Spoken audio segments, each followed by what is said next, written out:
Welcome to a very special episode of Nerds and Friends. We have filmmaker and cinephile Drew Smith joining us to do a very special thing, debut his best of 2023 movies list. And I see you've got an office shirt, so we're already off to a good start. That's Yeah, awesome, man. yeah, I'm glad. I'm glad you recognized it immediately. Oh yes, I saw Michael Scott and I was like, well, there we go. I love it.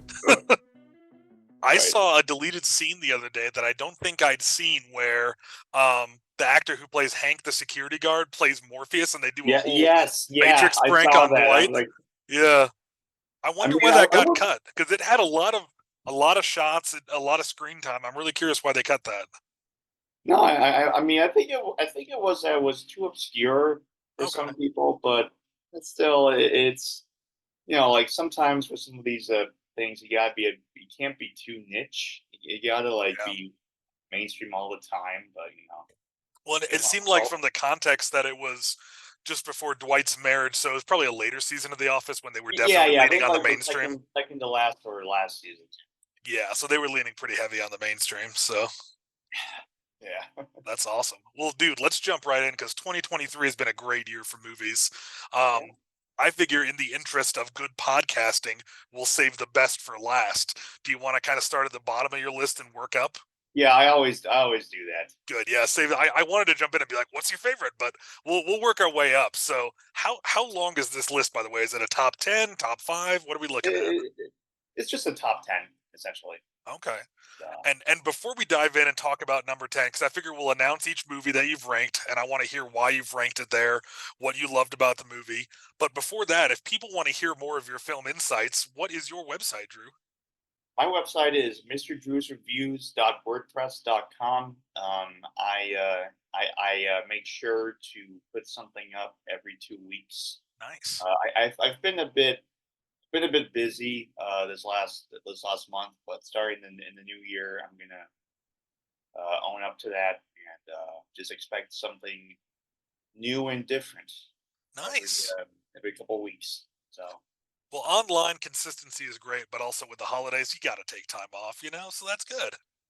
Well, I'm excited to dive in. So let's jump right in with this Nerds and Friends exclusive of Mr. Drew's reviews at WordPress.com, talking about the top 10 movies of 2023. Drew, hit us with the top, or with number 10 on the list. Which one is it? number 10, I went with Indiana Jones and the Dial of Destiny. Very nice. I actually have not seen this movie yet. I've seen every other Indiana Jones movie. Obviously, my favorite's the first. Where would you rank this in the Indiana Jones franchise overall? It's better than Crystal Skull, Well, that goes and without saying. it's like there are no fridge fridge scenes. There's no CGI gophers. Oh, no They CGI actually gophers. Well, do come a on. they do a pretty good job with some de-aging CGI because it starts off with him in World War II. Personally, I would have killed for just Harrison Ford, Indiana Jones in World War II, just like going up against Hitler or something, all on Glorious Bastards. Like, That would be epic. but still, it was a good introduction, Yeah. and essentially, like he's sent by his goddaughter to find the Dial of Destiny, which could allegedly induce time travel. And then Oh, Mads Mikkelsen is like the villain. He's like this Nazi that he encountered years earlier. And, okay. it's the idea of like like he's retiring as a professor, and it's now Okay. 1969, and it's a good send off for him, and it was pretty. I thought it was fine, but some other Yeah. people uh, would say no, but it was a good send off for him. Yeah, I heard somewhat mixed reviews, but a lot of people who like Indiana Jones very much enjoyed the movie. So It is kind of for the fans, yes. okay, well, and I think for a send off of a franchise like that, there's nothing inherently wrong with that. It's just if you do it well or not, and it sounds like they did it well. I have a quick little segue for you on de aging technology in movies. I saw this. I saw a few scenes of that in the trailer where they de-aged Harrison Ford, and it did look very good.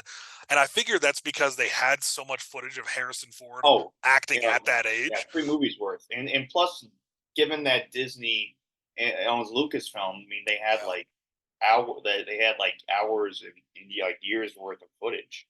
Yeah, So I mean, just like they had a lot of reference.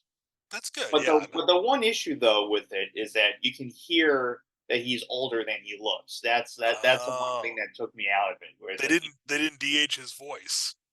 I mean, but that's a bit difficult. Well, I would say it's a bit difficult, but they did that with James Earl Jones and Obi Wan Kenobi, which Yeah, was, and it was sounded very good. And I was yeah. gonna say, I mean, I've seen on TikTok just like an AI done cover of like a corn song sang by Mr. Plankton. So like, I think the technology exists. I It's don't know there. why they did it. It's Yeah, definitely there. it's there. And now I'm gonna make a note. Yes. Or it's like like actually like there is a good mashup someone did where they took the instrumentation of "Wait and Bleed" by Slipknot and then merged it Nice. with the lyrics to "Hey There, Delilah," and then they made a Deftones song. Wow. Okay. Well, I'll add that to my list. I love that. Well, that is fantastic. So coming in awesome with number 10, Indiana Jones and the Dial of Destiny. Wasn't that co-written by Phoebe Waller-Bridges? Yeah, Maybe? yeah, and then Nice. she's also in it playing as his goddaughter. Very cool. Yeah, I she's very thought she was talented. fine. No, Yeah. no, she even co-wrote "No Time to Die." Oh, really? Okay. Yeah, That's cool. and Nice. I was like, that'd be great if she could be a Bond villain or something like an ironic villain. Oh, Yeah. No, I like when someone is good on screen and that can also write for themselves. They tend to be able to write for their characters very well yeah, in just like films. Ryan So, Reynolds with Deadpool. yeah, I mean, absolutely. Wolverine and Deadpool. That's gonna I'm excited. that's I don't. In fact, I don't even care if it'll be almost 3 hours. I'd be fine with that. But Did I ever tell you my not that interesting Ryan Reynolds story from the Fox Studios lot? oh no, what happened?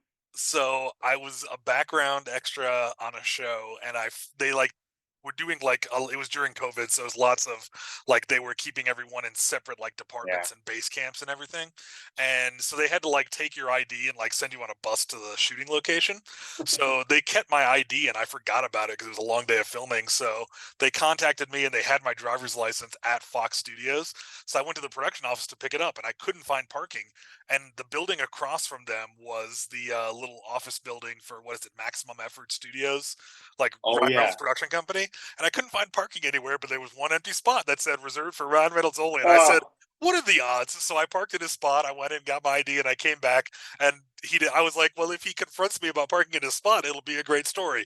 And he didn't. So then I drove off, and that's my story. oh. That's it. That's pretty Yeah. funny. Yeah. All right. Well, let's dive in. What is number 9 on Drew's All top right. 10 list of 2023 movies? Well, number nine, I selected, and this is one that I actually saw recently. I was very amused by it.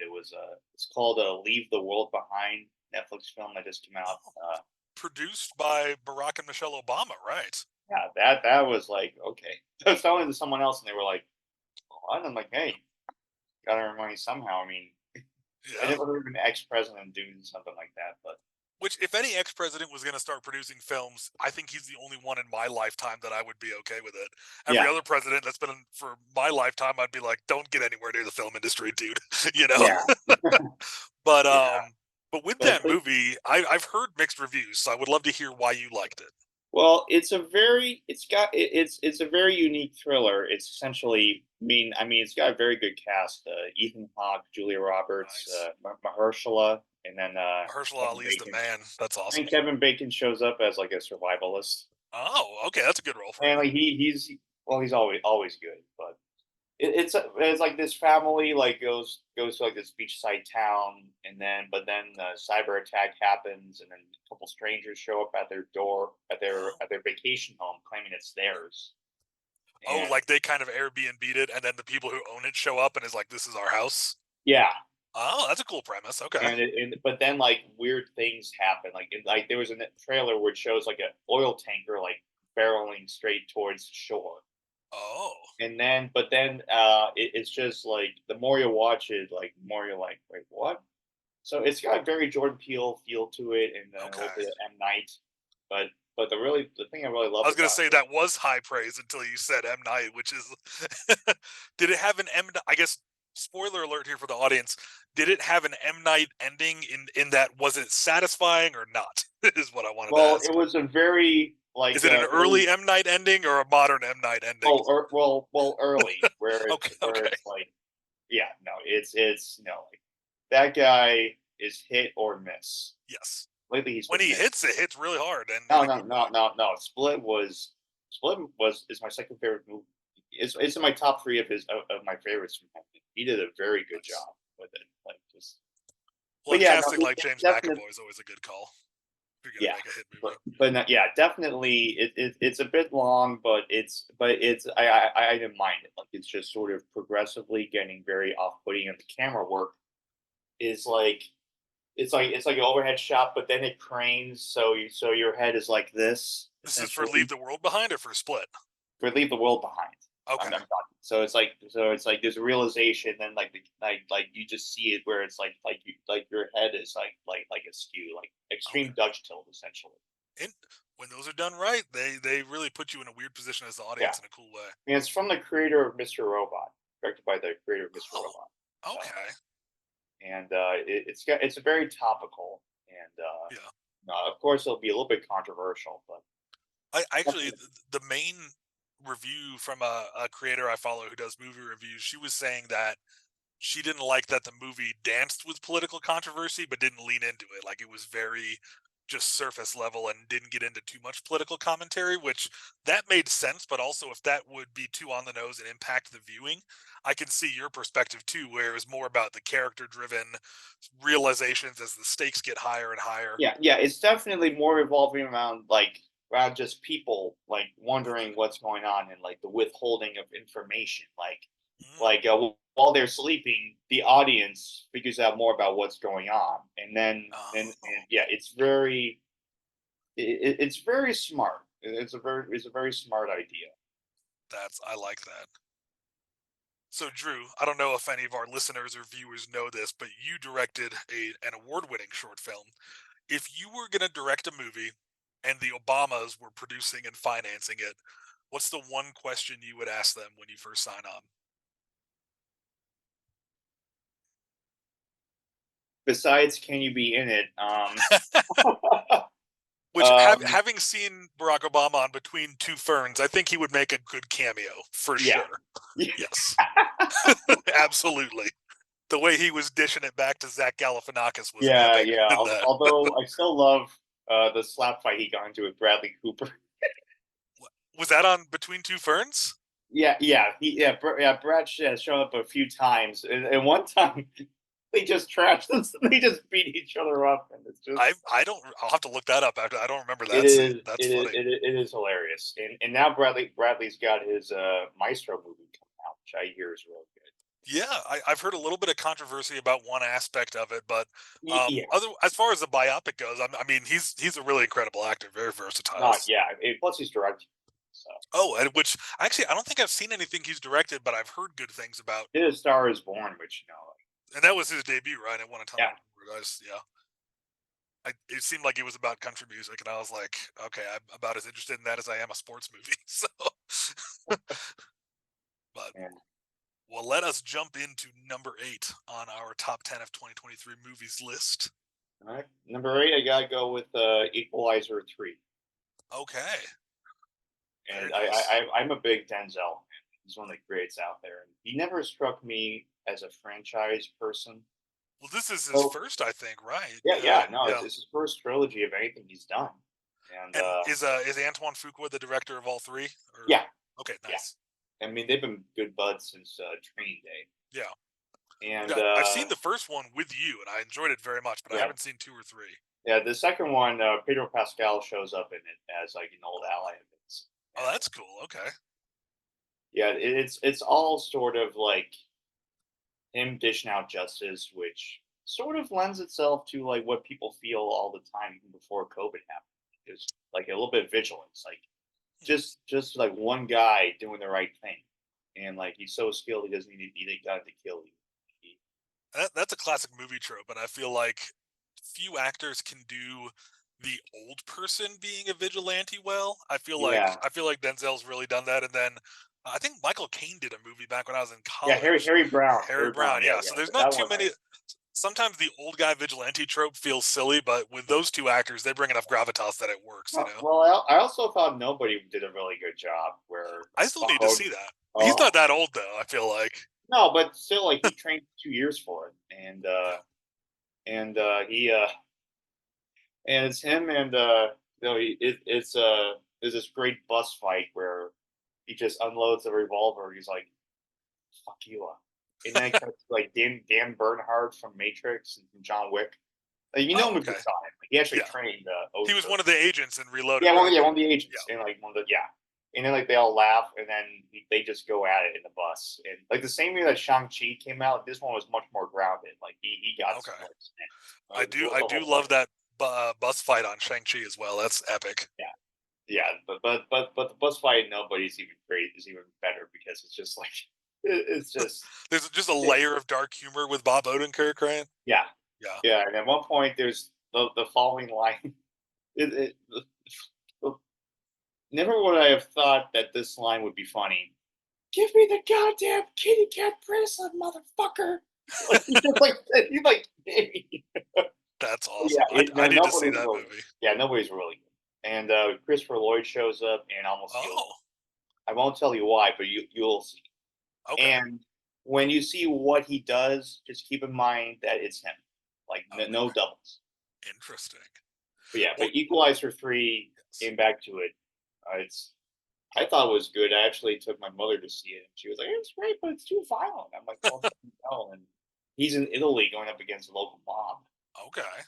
Actually, that does pivot into my next question. So, as an action movie, what set it apart from like some other action movies that have come out this year? Like, what made it make the top 10 I think besides it's Denzel's because performance? yeah, I think it's because it's more character driven. Like the whole trilogy is more about like trying to do the right thing.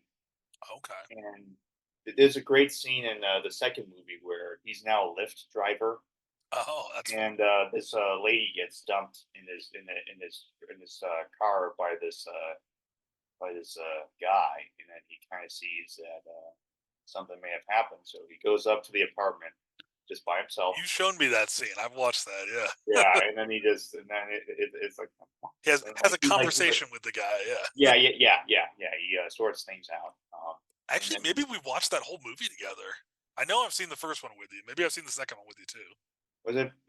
Well, like, there's a fight that takes place like on like a watchtower in Perth. Do you remember? Yeah. Okay. Yeah, Yeah, we yeah. have seen that. Okay. Him and Pedro Pascal go at it. Yes. Okay. So we have Yeah, seen it's that. like That's awesome. yeah, but yeah, I yeah, this one was a little bit better, and then Dakota Fanning shows up in it, Oh, and then but she does a great job. Although she scared nice. me in Once Upon a Time in Hollywood. That's Yeah, that didn't even look like her. That was like, what? I Yeah. mean, especially when she's playing like a real person, like someone who like tried to kill Gerald Ford in the '70s. Yeah. That's wild. She rocked for that. Squeaky, not but and then Roy from The Office, David Denman from The Office, Roy. Oh yeah, It he's was a hard great to eat. actor. I'm like, oh, good for him. All But right. yeah, Well, well, I let's thought it was pretty solid. One of the better prequels, but that's nowhere near good. as great as Return of the King Yes, that's or probably Spider the Man best. or Spider. I have a soft spot for Spider Man 3. I was actually talking with someone. Spider Man 3 and X Men: The Last Stand. The thing they have in common, as a whole, they suck, but in pieces, they're actually quite solid. I would agree with that take. Absolutely. And Yeah, I feel like they were both part of really revolutionary superhero trilogies that were really paving the way for what we have now with the MCU. But yeah. yeah, Although though I do miss like I did a blog recently on why Hulk was ahead of its time, Hulk in 2003, is that the and Ang Lee, yeah, Ang Lee. Like Eric I Bana? mean, Okay. honestly, without that, we wouldn't have like Dark Knight, Watchmen, even like Logan or Joker, or the Bat. Like Because with just that one, they comic book. weren't afraid to make it a little more character driven and a little Yeah, less a action bit heavy. more grounded, even Yeah. despite the elements. And I always love watching like the old Hulk show, which was actually the first decent Marvel property. Yep. And it was also kind of very grounded, very subtle, like with Spider-Man, like all over the place. Meanwhile, Hulk, despite it was very grounded and like just took itself seriously, even when they had him ingest acid or or fought another version of himself. It's like Yeah. still it was. Well, I miss those days when they weren't afraid to be out there. yeah. And we could do a segue after that we finish the list of talking about where the MCU's headed, because I'd love to pick your brain on that. But Oh yeah. because I have thoughts on the recent couple movies. But before I go down that rabbit hole, let's jump into number 6 Number of six. the top 10 list of 2023. Oh, you mean 7? Or, Oh, wait, so we had. Oh no, yeah, you're right. 7. yeah, I misguided. yeah. Yes. I should be co-hosting. Yes. I gotta go with the Super Mario Brothers movie. Really? It Okay. might be one of the better video game adaptations because of how faithful it is. Like how instead of like from the '90s, they had like Bob Hoskins and John Leguizamo as both father and son and brothers. Well, I so I remember haven't seen the '90s movie, but I've seen stills of it, and haven't. I never really played the Mario games that much growing up. there is no connection. Yeah, seeing the stills, I was like, who? Like, what drugs did you take, and then connect the dots on this? Like, what? Like, seemed like a I very don't know weird what that call. was. Every decision in that movie seems like a weird call from what I've seen of it. Yeah, but but this time it just felt like they had played the game and Chris Pratt as Mario, like Which that was very polarizing. So I'm curious, did that? I haven't seen the movie, it but actually it worked. worked. It Okay. was fine. They had him do the voice once, and then he just made a comment about it, and then they had the guy who actually does the voice show up, Oh, that's a and cool then he connection. actually does Okay. like the wahoo. It's a me. Yeah, they so like he did do that the whole time, Okay. but Because the rest of the voice cast was stellar. I mean, you got Jack oh yeah, Black, Keegan Michael Key, yeah, Charlie yeah, no, Day, Anya Taylor Charlie, Joy. yeah, yeah. Oh, by the way, Anya Taylor Joy is going to be in Furious.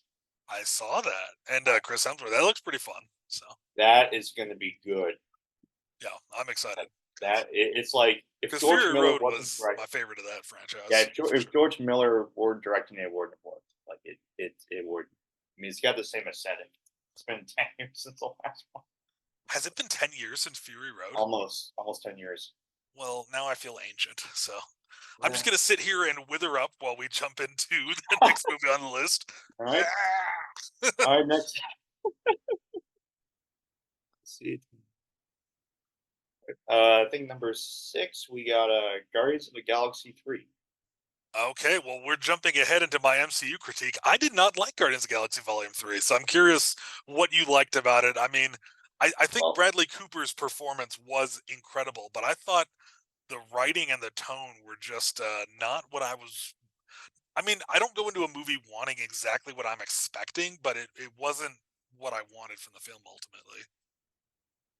yeah. I mean, I think I hear what you're saying, but I do like the shift in tone. How it's sort of a bit has some. It's kind of like Deadpool 2 in that it's still funny, but it also has some like dark moments mixed in. And then I guess that was my criticism of the movie, in that I felt like for being the kind of end of that trilogy, ramping up the stakes and how dark and traumatic it is a good thing. But I just felt like it lost a lot of the fun that the first two had. And again, if you're changing the levels on that, that's okay. But it felt like it was almost gone, in my opinion. Um, and I guess spoiler alert for those who haven't seen the movie. Here's the one thing that I would have changed. That I think would have improved the movie a lot. Right? Um, I when they had that scene where, because I thought the scenes of like the animal violence, they were very upsetting to me, but I wanted there to be more catharsis from such dark buildup. And Okay. so there's that scene, where Rocket's been wounded and he's like dying, and Yeah, yeah. And he goes up briefly. he sees his friends who have Yeah, died, and they did that really cheesy movie thing where they're like, "Of course you can come with us, but not right now." And I was like, yeah, yeah, "Boo!" yeah. But if they had been like, if it had been reversed, where they were like, "Hey, come be with us," and he's like, "No, my friends need me," and they're like, his dead friends were like, they'll be okay, and you just see Rocket walk away, and then he dies. That would have been, I mean, it would have been Okay. devastating, but perfect, because then the rest of the movie is them getting revenge on the High Evolutionary, and then if at the end they're like, Rocket would have wanted us to spare him and take him in and build Nowhere up, and then they all kind of go their separate ways because they've lost Rocket. It would have hurt more and been even more devastating, but it would have been more impactful. It's kind of my same criticism of Star Wars The Last Jedi, where I think if at the end of that movie Finn had sacrificed himself, even though I love John Boyega's performance and I love that character, if he He had wasn't died, written right. He was like wasn't. that. They No, totally wasted him. they Like undercut him so bad, and it's. I mean, he's a he's a great actor. phenomenal actor. No, And that character was really cool too. We hadn't really seen that in Star Wars, where like you a have a stormtrooper, ground like level a defective stormtrooper who just stormtrooper. Yeah, like I yes, mean, give me a movie about that. Like I would have been fine with it. And then there's like My Name is absolutely. Ray Skywalker. Yes. Which I think that Daisy Ridley's performance, some people have criticized it. I thought her performance was fine. It's the writing in those movies, and I really. It's Oh, go ahead. Yes. Twilight.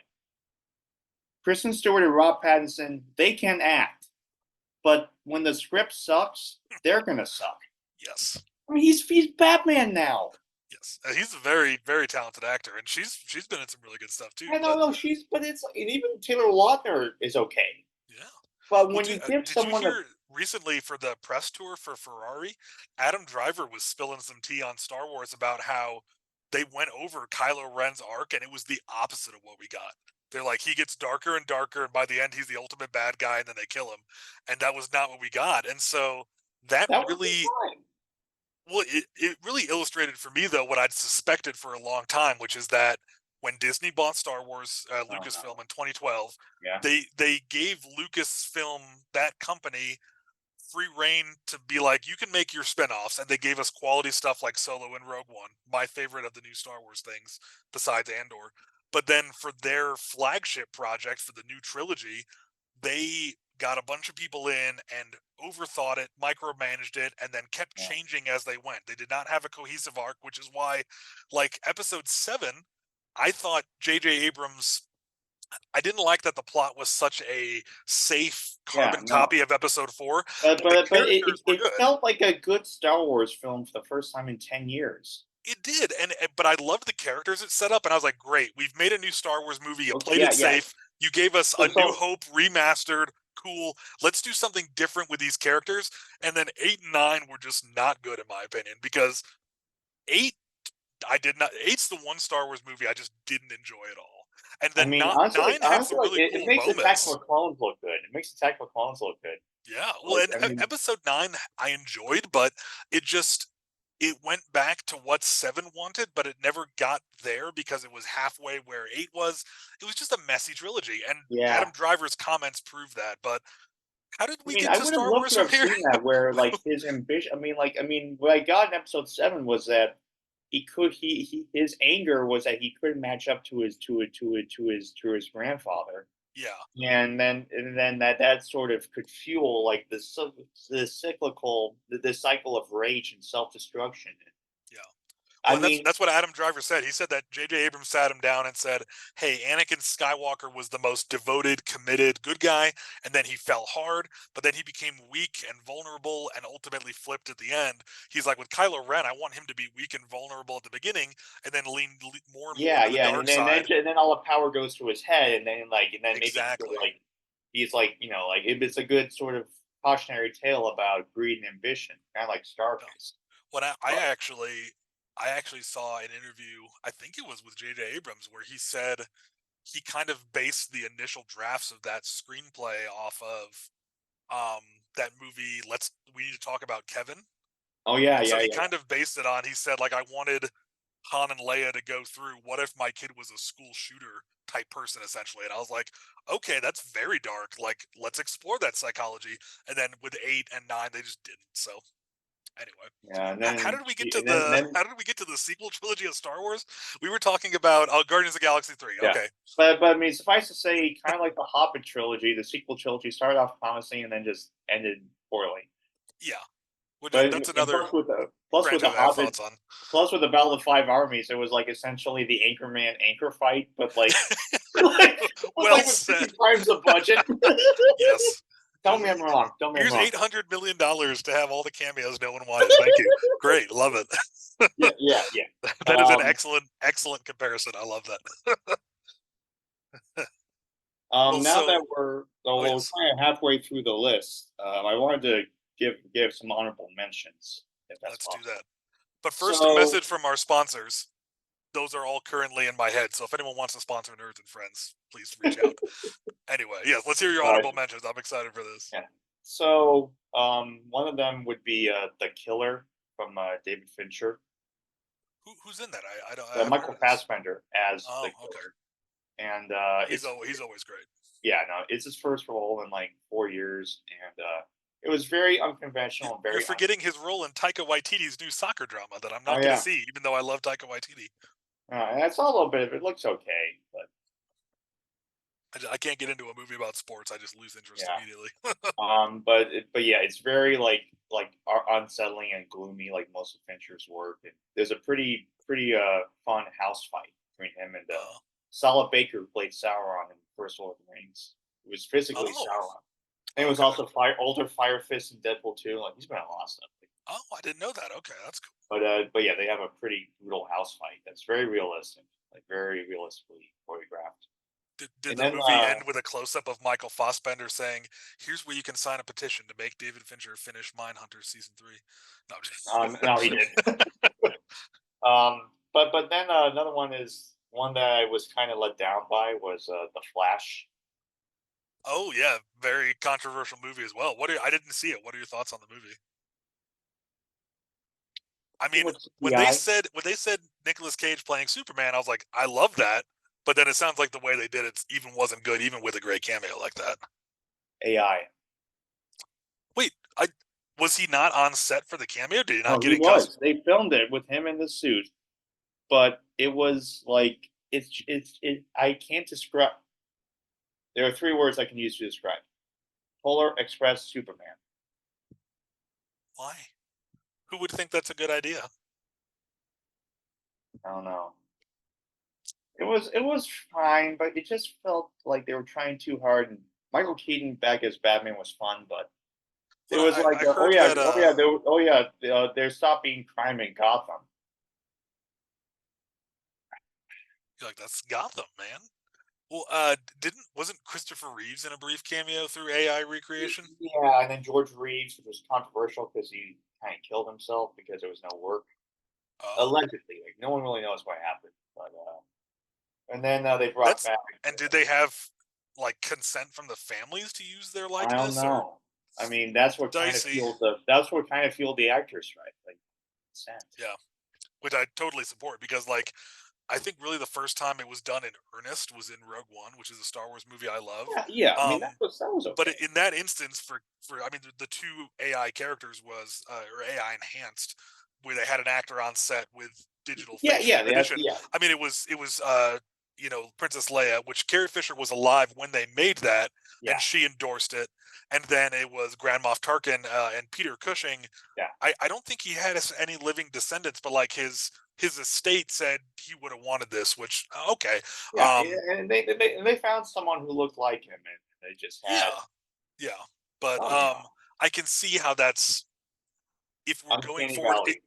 Right. Well, and in those two instances with it where it's Star Wars and it's something that the actors either at the time were cool with or it seems like they would have been okay with, I'm more open to it. But if it's starting to become more accessible and kind of the norm, that's not okay. Like Yeah, I heard yeah. there was an indie It movie shouldn't that be a frequent default. yeah, It should be like in some occasions when right. Well, I because mean, it doesn't look good a lot of the times, and even if it did, though, there's ethical concerns in real life of taking work from living actors, um, putting characters in situations without the actor's approval and consent. yeah, So there's a lot of real life using stuff. But using likeness for yeah, yeah. what because I heard that I don't know if it's been halted because of the strikes, but there was a movie in production, an indie movie, and just as a kind of way to make it anyone care about it, it was going to be starring James Dean through AI. Every other actor in the movie was a real actor, but then James Dean is the star of it, and I haven't heard any updates on that. But Uh, everyone who heard that was like, that "Ew, sounds no." stupid. Yeah, and it's like an original screenplay, but with James Dean as the main character. No, terrible. Yeah, so yeah, people were like, "Don't do that, please."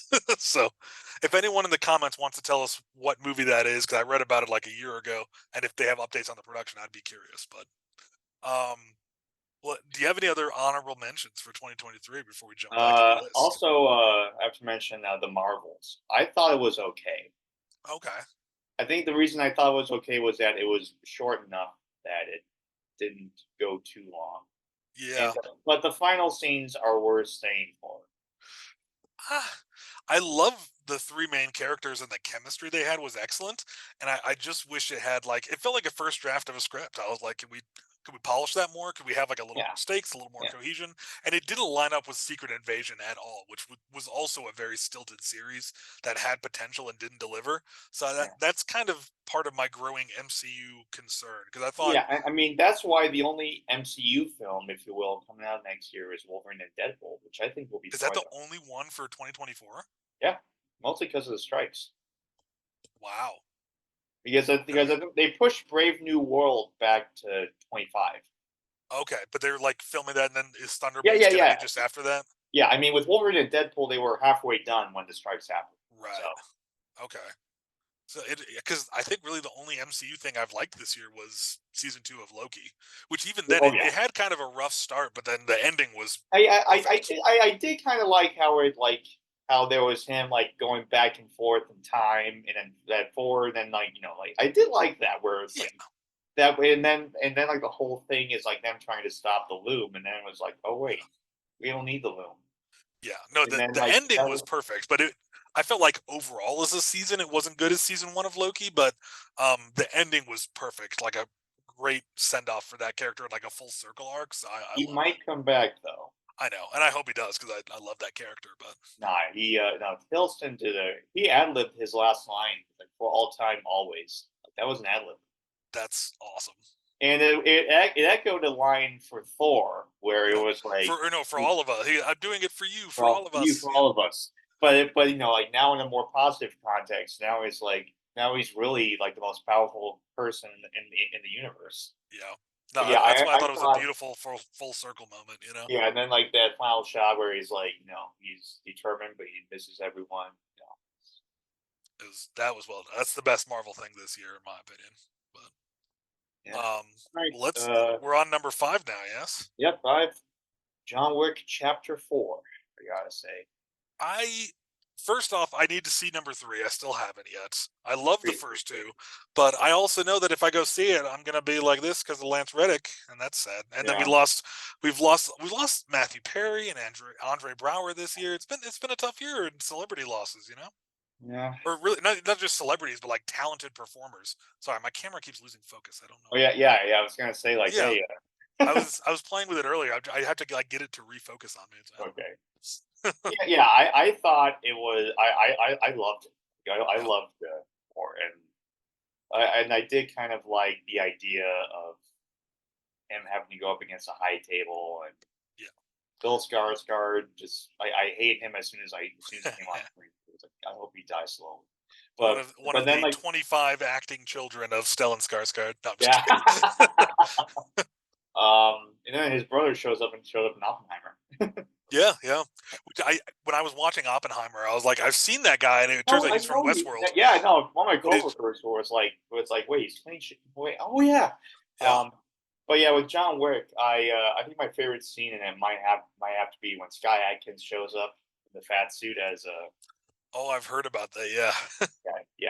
he's in it, and they have a good fight that calls back to the work of Sammo Hung, who was a Okay. bit of a heavier guy, but still was very athletically gifted, and also was a very, very good martial arts choreographer for like Yip Man series. Like very, Oh, yeah. Yeah, man's awesome. yeah. And also he had a duel with Bruce Lee and Enter the Dragon. Oh, wow.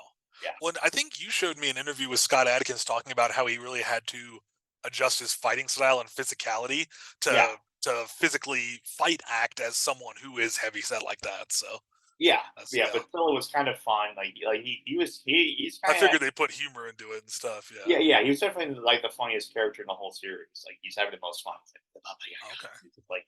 Plus, he has asthma, so he's just Oh, that's he's funny. always Okay. But yeah, it's I thought it was very good send off, but we might get one more. Yeah. Yeah, I because again I haven't seen it, but I read kind of a semi spoiler about the ending being a little nebulous on the Yeah, titular character's fate. You know, we might see him come back.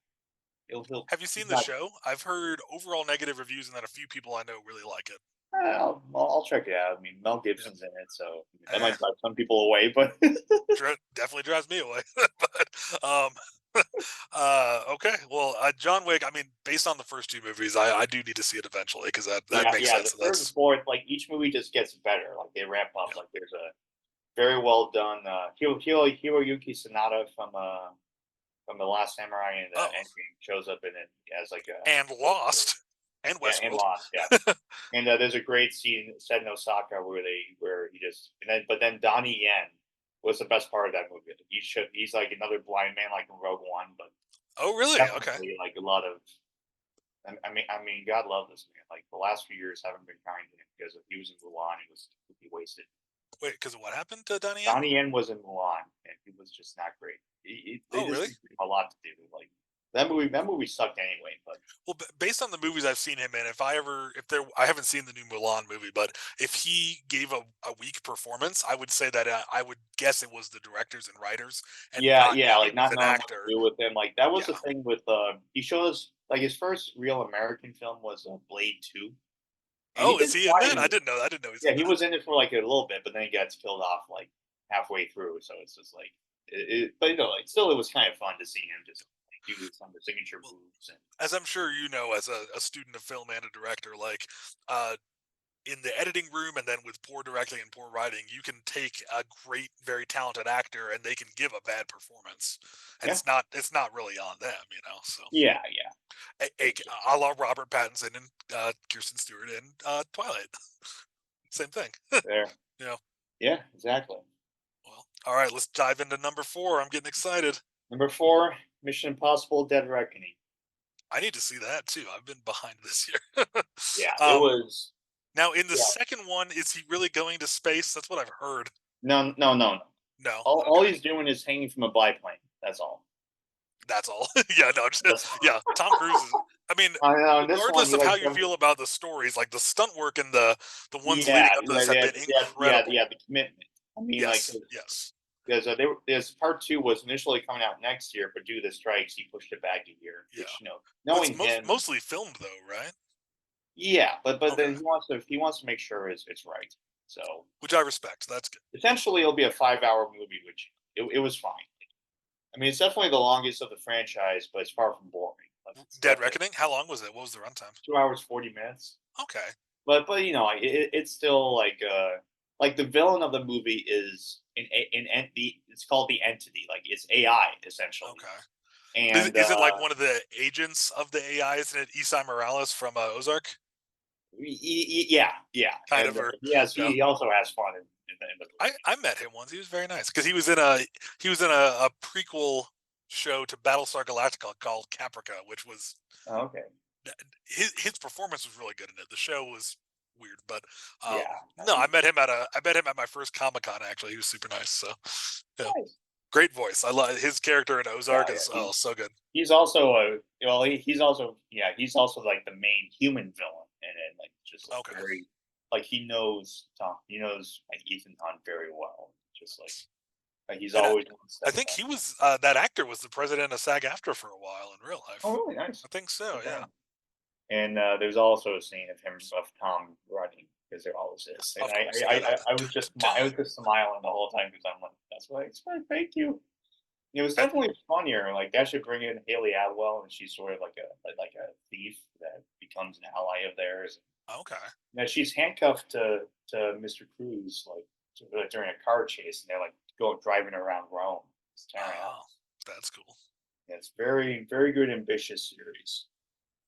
Well, I mean, ever since they kind of brought it back for Ghost Protocol, it's just gotten Yeah, better yeah, and yeah. better with every movie. From Ghost Protocol on, definitely there's been like a real commitment. The first Yeah, three just every were episode steps it up. I mean, the first three I saw a while back, and like the first one was interesting, the and then second one two, was yeah, then three was the J.J. Abrams one, right? yeah, three was like It was cool. was promising. Yeah. It did have the best villain of the whole series. It was Philip yeah, Seymour yeah, Hoffman. yeah. Like this was a year after he won an Oscar for Capote. He was just like very like cold and soulless. Just like I miss again. Of Yeah, all the great actors we've actor. lost over the years, his loss hurts the most. Like Yeah, imagine him aging into like really nuanced, like older roles. That could have been really powerful. he could have but still like he left us with. with a good dent. Well, so that was Number Dead 4. Reckoning was number 4. Okay, Yeah, we're in number the top 3. 3 now. We're in the top Yep, 3. I'm excited. top 3. Across the Spider Verse. Great film.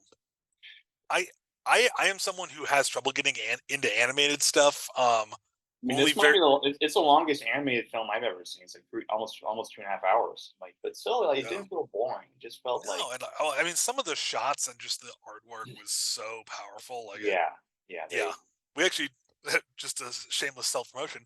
We have a Mhm. whole Nerds and Friends podcast saga where we analyze the first movie and then we go see the second movie and talk about it right after. Oh, Check nice. out that episode up here on the screen. But yeah, no, I thoroughly enjoyed those movies and I can't wait for the third one. So Yeah. Everyone though was praising Haley Steinfeld as Spider-Man. Like, honestly, it's like yeah, she's the best part of both those movies. yeah, no, But her now portrayal is really good. everyone And wants her to come back to a live action role. Like, everyone's just like, come on, we want you to come back. well, she's already Kate Bishop in Hawkeye, which I not her performance was fine. I didn't like the way they wrote the character in Hawkeye, but that's just Yeah, but she definitely seemed to be a bit better. Do you mind if I? Well, she does show up in the Marvels at the end. yeah. No, we can. Yeah, Yeah. this. Well, I'll put a spoiler alert tag on this video, Spoiler but alert, like, she does show yeah, up at the end of the Marvels to tease the Young Avengers, and she did fine there. Like, she was a bit better written there. yeah. I mean, But she only had like 2 lines of dialogue, but yeah, but she no, it's acted still, the same as her character would in the show, which I like the continuity. But yeah. But I yeah, mean, I'm I am looking looking. forward to Echo. Even Yeah, though I didn't love Hawkeye, the Echo show looks really good. So, no, it definitely is going back to the Marvel Netflix format of, like, just grittiness, and I was just which like, I like. okay. I You mean, know, it'll be enough to satiate us before Daredevil Born Again. which let's hope it's good. I'm hearing a lot of behind the scenes Well, all right. drama with. I will say this: they fired the writers because they were going to make it a simple lawyer show, and he wasn't even going to put the costume on until episode 4. Terrible. So they fired those people, and now they're going back to the old Tom. So I don't know. It's gonna be weird if they kind of retcon the Netflix shows because those were really now high quality. they should start with Bullseye. Just really That'd be that. cool. They did good with Bullseye in Yeah, season 2. They really built him up very well. yeah. But they did recast Vanessa Fisk, which I'm okay with. But Oh, I like what's her name from the Dan Mansfield, Brown movie? No, yeah. Inferno Oh, with yeah, her and Tom Hanks. Yeah. She was fine, but they got you saw at the end of Better Call Saul, right? The last season. No, I haven't. Okay, but she shows up. She plays this actress plays Howard Hanlon's wife. Okay. But yeah, it's the last seasons of Better Call Saul were very very I watched the first, I think, 2 seasons of Better Call Saul, and they were pretty good. I need to yeah go back yeah. and watch the whole thing. Each season gets better essentially. Nice. All right, top 2, Oh man, top 2. All right, I'm making a guess that Oppenheimer is going to be one of these two. yeah. It's, if I say what happens, it won't happen. Okay. All right. Let's hear number 2. Let's hear it. Number 2, Killers of a Flower Moon. Okay. I saw that in theaters. I was infuriated at the end because I did not know about this at all, Yeah. and it's just something. It's a story that everyone needs to know. It's a good cautionary tale about. I mean, it's essentially, I had no idea that there were so many tribe members wound up gone. It Yeah. could be in the hundreds, but I just felt pissed off by it. I mean, it was very well made. Yeah, it's long, but Yeah, and it's actually, well. I've been critical of Scorsese's length in the past, and this is like one of the first films where probably the least amount I would have cut out relative to other Yeah, Scorsese yeah, films. I would have done it more or less the same way. Yeah, And then he has like Donald mine. Schumacher, the best editor ever. Yeah, So no, my main thought on it was I really liked that it didn't shy away from showing how evil some of the bad characters were. yeah, I like that, like especially like Leonardo DiCaprio and Robert De Niro, who sometimes big actors want to kind of protect their brand and like won't play villains. No, these yeah. guys leaned into just being. De Niro never struck me like that. Yeah, that's true. But I with DiCaprio too, like he just really leaned into being the biggest piece of shit that he could be. Yeah, And then I also like that they made time to really fixate on I think, and this is just kind of an indictment of the American public school system, but when we hear about a lot of these horrific, violent, racist atrocities, They they feel like they're in sugarcoat. the distant past. Not even sugarcoat, but they feel like distant past. Whereas I like in this film, they're like, hey, some of this is less than 100 years ago, and it's like, oh fuck, like Yeah. that's really, Yeah, yeah, it happened like 100 years ago. I was like, I didn't even know about this. And it's just like, yeah. So I like that they showed that it's modern and that this this specific problem is a thing of the past, but the same undercurrents of racism and oppression and yeah, greed are still a problem. So I liked that. My only big criticism of the movie is that, um, and for not right now, I'm drawing a blank on the Lily Gladstone. yeah, Her no, I performance thought she was was, fine. well, every actor in the movie did incredible. No, my criticism is that Lily Gladstone's character didn't get as much screen time as she deserved, in my opinion. I thought the focus should have Yeah, been on her, whereas the focus was absolutely on Leo's character and his right. relationship with Robert De Niro. And I'm okay with the movie fixating on the antagonist, but for this movie, it Yeah, just to felt, see, like, I mean, like the scenes where he showed the effect that like losing her family gradually, like that was like powerful, and yeah, that's stuff that happened. yeah. And I And think the biggest like microcosm of my issue with the whole film is like the scene where, again, spoiler alert, their kid dies from like fever or sickness, yeah, yeah, and we right, see Lily Gladstone react, and it's this really visceral 30, maybe 60 seconds of her with the body. And then it cuts to Leo in prison learning about it. And we spend like 5 minutes on him reacting. And I was like, that feels disrespectful to the actual person. So yeah, yeah. I, Maybe like spend like a couple more minutes on her, just like being like, and then you see him, and then you just see him like punching a wall for a second, and then like yeah, go to which the next. again, no, I mean, like Leo's, his emotions and acting in that scene were Yeah, so raw and powerful. yeah, Uh, Everyone who had a main role in that movie deserves an award, but I yeah, just think the focus should have been on her character because that's where all of the trauma and then also the standing up and like resisting evil was from. So as an audience member, I was gravitating towards her, and it was upsetting that the focus wasn't on her. So yeah, that's how I felt about it. But yeah. I still think overall very important movie, and I'm glad it Yeah, exists. But yeah, I yeah. would have liked Very, if someone from the Osage community had directed it. If Scorsese had stepped back and like produced it and consulted and brought his expertise in cinema to it. But I just felt like the focus was a little bit off, but still excellent movie for sure. yeah, very, very well done. Yeah, Well, I mean, let me find something to make a drum roll. Let's hear number one. Oppenheimer. Excellent movie. I have nothing bad to say about this. If I were, in fact, we're actually, for those who don't know, I work at a movie theater over here in Costa Mesa, California, and I've been here for the last couple of years. And we just started showing Oppenheimer again, and Nice. I gotta say, if I were to direct it, I would do it the same way. Like it's not a second too long. And Ultimately, it's I was, I mean, when I think of powerful, nuanced biopics, the first name that comes to mind is not Christopher Nolan, but now it is because that was yeah, for a biopic like that, which had a lot of layers. Because one thing I did before the movie was that I researched J. Robert Oppenheimer yeah, and the history and all the different variables. So yeah, like I got pretty educated on it going into the movie, and the way that they brought in every relevant element, but I mean, like the writing and the distribution of screen time was expertly done, and then the yeah, yeah, performances were amazing. Just yeah. every creative decision I was mean, like clutch. even Josh Hartnett, which who I thought was Yeah, okay, like he showed that he can do it, and yeah. it was a fun circular thing for him because he auditioned to be Batman in Batman Begins, but Oh, okay. I didn't know didn't that. go through. But then he just shows I that think Christian Bale was a better choice. yeah, yeah. But I That's a mean, non-controversial opinion. yeah. And but overall, I did appreciate, like I didn't know much about Oppenheimer, and like sort of like I was always interested in sort of the legal ramifications of. Yeah, But I do like the time it spent on. You created the ultimate killing machine, but you don't want it to be used. So why create it? Like I thought, expertly edited. I mean, like I saw it with my father, and he was like, "Who wrote it?" Christopher Nolan. He was like, "Wow, pretty good." yeah, But yeah, Nolan is a very good, a terrific director, but also a really good writer. Like he always, I yeah, mean, he co-wrote the entire Dark Knight trilogy. So, yeah. No, but yeah, I always thought he was quite good. And this one, I We mean, also it's have a definitely podcast about the Dark Knight trilogy that I'll shamelessly plug. But no, I've been a big Nolan fan ever since I saw Memento.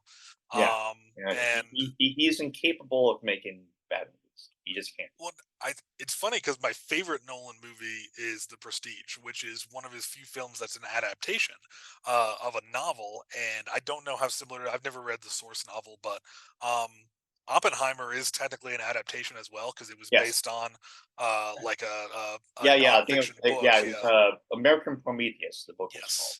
Yes. And so it's interesting that because I think adaptation is an artwork of its own because you're taking something and adapting it. It's different than just an original screenplay. And Right. on the two times Nolan's done that with, I guess you could consider the Dark Knight an adaptation as well.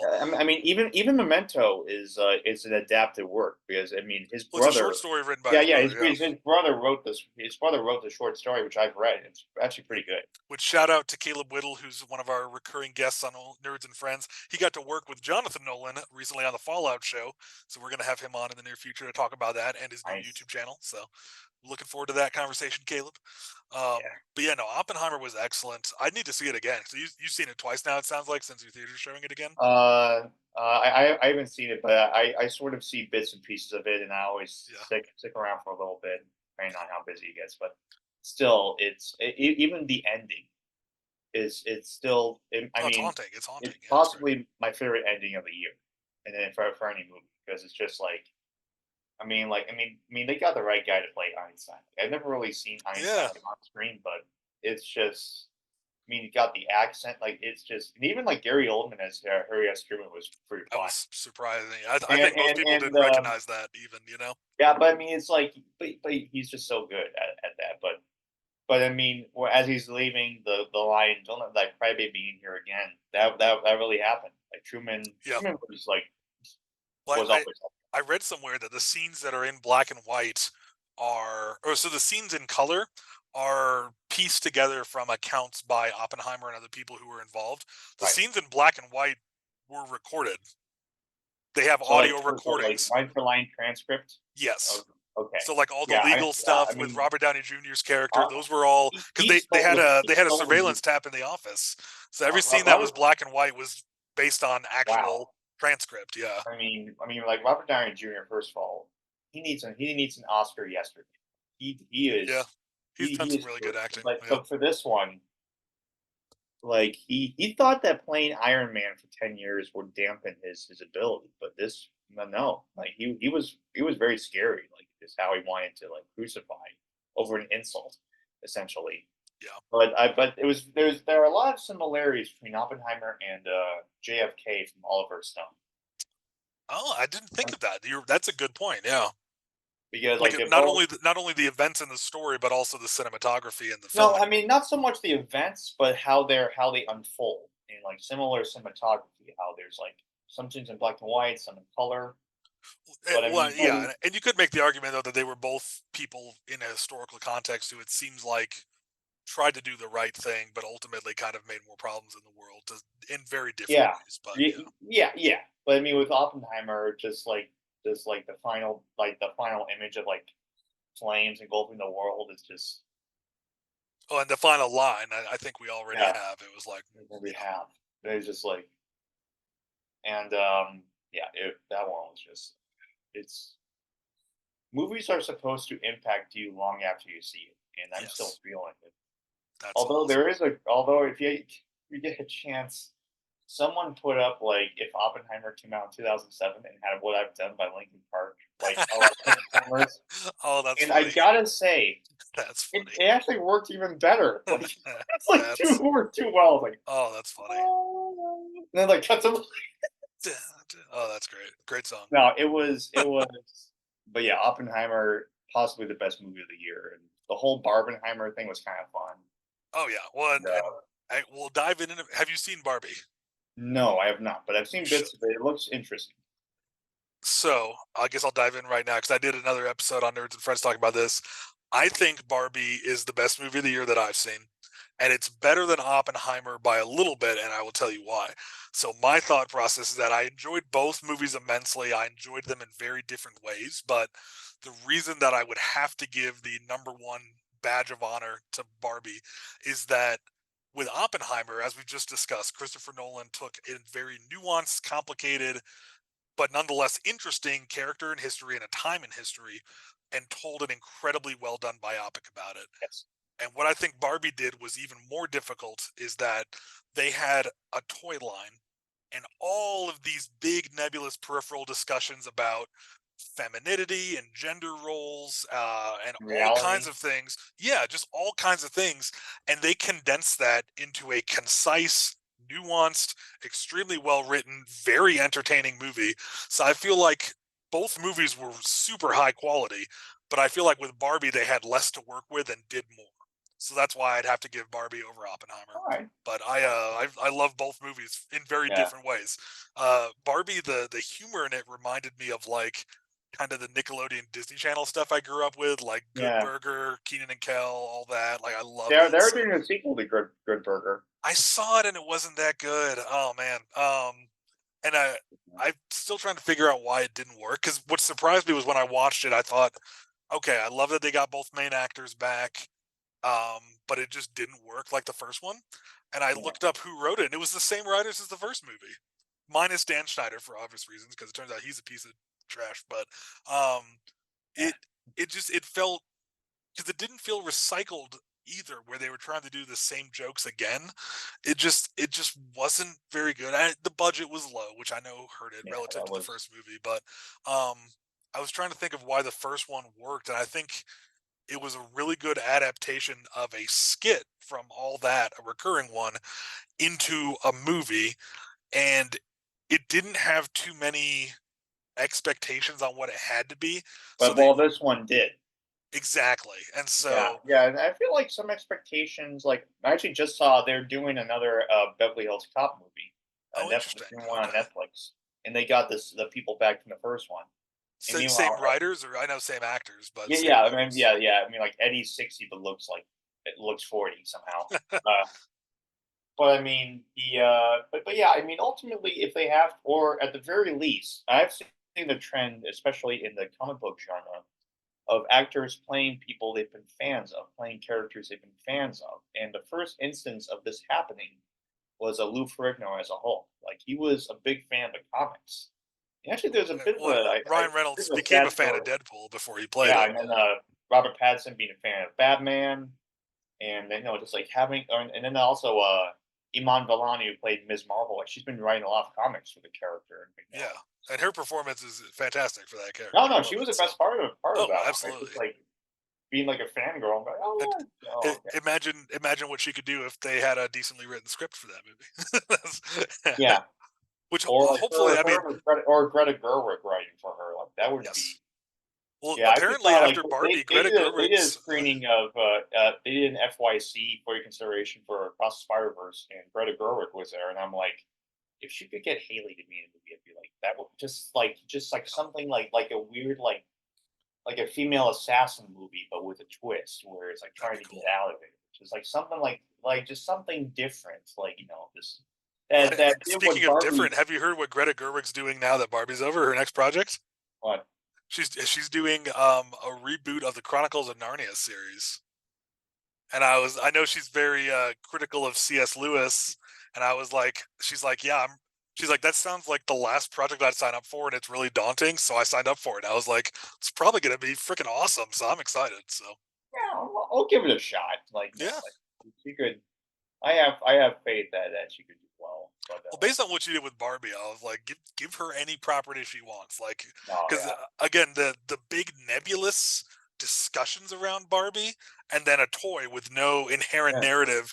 That's like the ultimate heavy lifting for a writer to do, and yeah, her and Noah Baumbach did incredible in Barbie. So yeah. No, that that's they. that's my top movie of the year. Yeah, definitely. Well, Drew, And thank you for regaling us with this epic top 10 movies of 2023 list. I do have one question before you go because I do want to pick your brain. I have to go in a few minutes, but all right. have you seen the trailers for Rebel Moon? Are you excited? Do you think it's going to be epic? I have not seen the trailers for Rebel Moon, but I am a fan of what Zack Snyder does. Even before but like especially after seeing the Snyder cut of Justice League, Yeah. like and I also did a really good blog post on why it's a unique event where they took a movie that already came out sucked and then just reshot it, like due to his original vision. And yeah, it's 4 hours, but it doesn't feel like it. Like it's the best long movie I've seen in a while. It's definitely worth it. And it's a better version.